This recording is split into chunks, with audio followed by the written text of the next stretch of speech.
Happy Saturday Bayang Arista, no? Black Saturday ngayong araw ng Sabado ng April 4, 2026. Nagbabalik naman po ako kid Abata para magbigay ng giya, no? Meron tayong 7 races, daming entries. Puro ano yata to? Grabe, ang daming kabayo talaga ngayon sa Malpar. At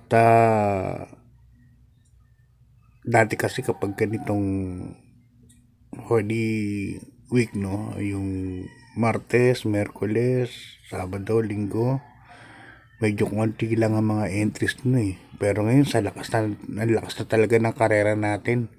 Masyado nang active, masyado nasa peak na talaga na ang industriya ng karera natin. So, kamusta yung pangarera nyo, no? Kahapon, puro limado naman. Sayang si Buhos. Segundo lang po kay Asiete sa kay ni Jordan. Dugong bugaw. Bagay, nung nakita ko nga yung kopya, tingin ko yun talaga ang kalaban niya. Dahil unang-una, solo aire po yung kabayan niya. Pero kung nagkapit siguro ng numero, baka nakachamba po tayo doon kay Dugong Bugaw. Ang ganda pa ng forecast sa 82. Kaya lang, syempre, kabayo ko, loyalty ko. Sinolo ko po yun. Si Boss Kapon. Anyway, dun sa mga gustong mag-subscribe, PM lang po ako, no? Hanapin nyo na lang po yung ano ko sa Facebook, Arnold Abata, Orchid Abata. Ayan, hanapin nyo lang po ako dun. Magre-reply po ako pag nakita ko po.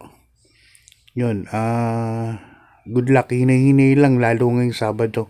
Tingin ko, napakahirap po ng karera. Start time natin, alas 4 ng hapon. At dito meron tayong 12 races sa race number 1. Isang rating base class 5, 17 to 41 points split group. Dito may 12 runners tayo. Pero ang kusunada ko po rito, nasa 6, nasa 7. First case ko, no, for tips purposes po. Numero 12, Balibel Diado sa Kinisa Dampilapil. Itong ganda ng tinakbo na karaan nito. Galing pa sa bakasyon yun, no. Tapos pagtakbo, actual, nanalo kagad. 1.30 yata to sa 1200. 1400, kaya tingin ko medyo mainam. Kababatak lang na nakaraan yan. Kaya tingin ko pag binigyan ng go signal to may panalo po yan. Second choice ko, sapin yan. Okay, mawawalan din yan. Consistent na rin po yan. Third choice ko, Achi Holy. Dagdag na lang po kayo dyan. Space Jam siguro sama nyo. Saka make a difference. Okay, good luck. Bayang Karista, lipat tayo sa race number 2. Rating base, class 5, 17 to 41 point split group. At dito meron tayong 11 runners bayang Karista. First case ko, sakay ni Jordan Guerra, numero 6, Oruti. Tingin ko, ito bandera po dito. Si One for the road. Parang in-off the business nila Eko ngayon to. Oruti, nakaraang nung huling dalawang laban yan, mabilis yan. Lalo nung nanalo si yung dihadong baling rikit. Ang laing bandera po niya, si Oruti. Kaya tingin ko, yan ang first case ko. Second case ko, numero 7, Potential, Apoy Asunsyon naman. Third case ko, numero 4 na rin, yung bagong baba, Adorable Pedicia. Numero 3 pala yun, Adorable Pedicia, hindi 4. Okay, good luck Bayang Karista. Lipat tayo sa race number 3. Isang rating base class 5, 17 to 41 points split group. First case ko dito, numero 8, Live Like an Angel, Eco Serrano po ang sakay. Ito po, malamang manonood lang po ito sa tingin kong magpabakbaka sa unahan na sina Gold and Silver, leader of the band, at saka Galactus. Live Like an Angel siguro nasa tercero pesto o kwarto pesto lang po yan.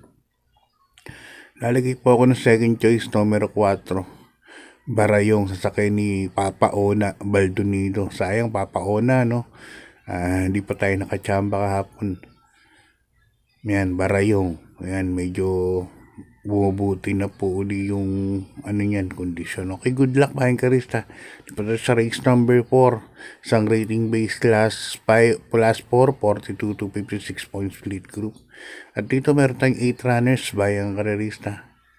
First case ko rito, yung inaabot lang nakaraan na medyo dihado, no, numero 4, Exalted, sasakyan ni Jackie Patti Ramos Dilema. Bandera all the way po ito nung nakaraan. Napakainom ng tinakbo. Pagka nauna talaga to, tapang po sa unahan niyang kabahay na yan.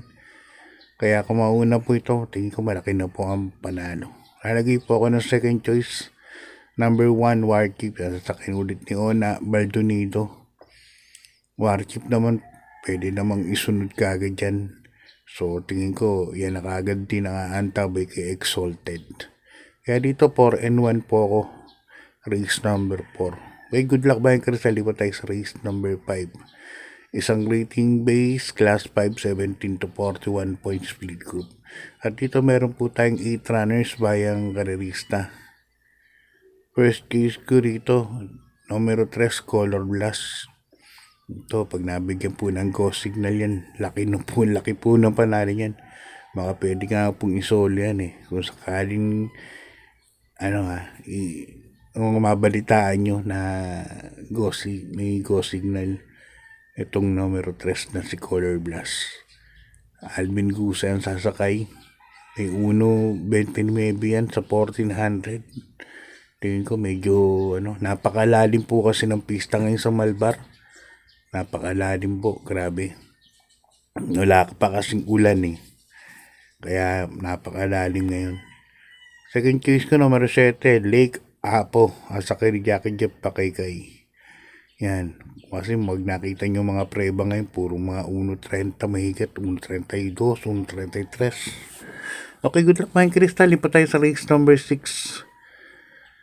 Dito meron tayong 9 runners. Ito lang yata ang medyo pinakamataas ang grupo, natatakbo ngayong araw ng Sabado.